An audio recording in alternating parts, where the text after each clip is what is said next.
Hello guys, আসসালামু আলাইকুম। কেমন আছেন সবাই? আশা করি ভালো আছেন। আপনাদের দোয়ায় আমিও ভালো আছি, আলহামদুলিল্লাহ।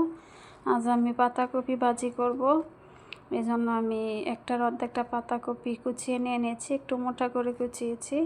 আর এটার মধ্যে আমি হলুদ দিব না, আমি সাদা ভাজি করব। এখন পাতাকপিটা আমি সিদ্ধ করে নেব।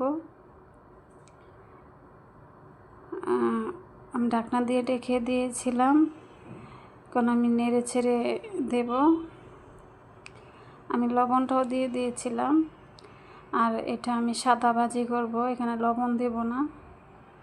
এই ভাজিটা রুটি, পরোটা, সাদা ভাত সাথে খেতে খুবই মজা লাগে। সিদ্ধ করা হয়ে গেছে, এখন আমি নামিয়ে নিয়ে আমি ভাজিটা করে নেব। জন্য চুলায় কড়াই বসিয়ে দিয়ে আমি শুকনো মরিচ দিয়ে দিয়েছি। শুকনো মরিচটা ভেজে নিচ্ছি। শুকনো মরিচটা ভাজা হয়ে গেছে প্রায়, এখন আমি দিয়ে দেব পেঁয়াজ কুচি।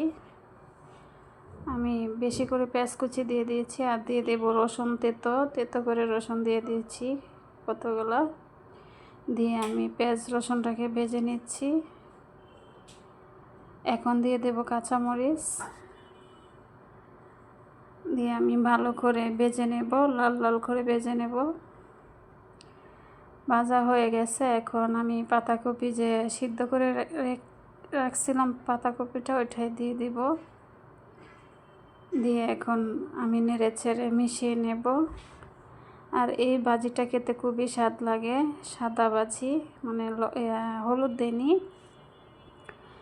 আমার এই পাতাকপি ভাজিটা যদি আপনাদের ভালো লেগে থাকে কোনো অংশ, তাহলে আমার চ্যানেলটা সাবস্ক্রাইব করে লাইক কমেন্ট করে আমার পাশে থাকবেন প্লিজ। আর যারা সাবস্ক্রাইব করে দিয়েছেন আপনাদেরকে অনেক অনেক ধন্যবাদ। আর যারা আপনারা ভিডিওটা দেখছেন প্লিজ ফুল ওয়াচ টাইম করবেন, টেনে টেনে দেখবেন না, এতে করে আমার চ্যানেলের ক্ষতি হয়। আর ভিডিওটা যাতে দেখবেন, একটা করে লাইক দিন। একটা করে লাইক দিলে আমার অনেকটা উপকার হবে, অনেকের কাছে পৌঁছে যাবে ভিডিওটা।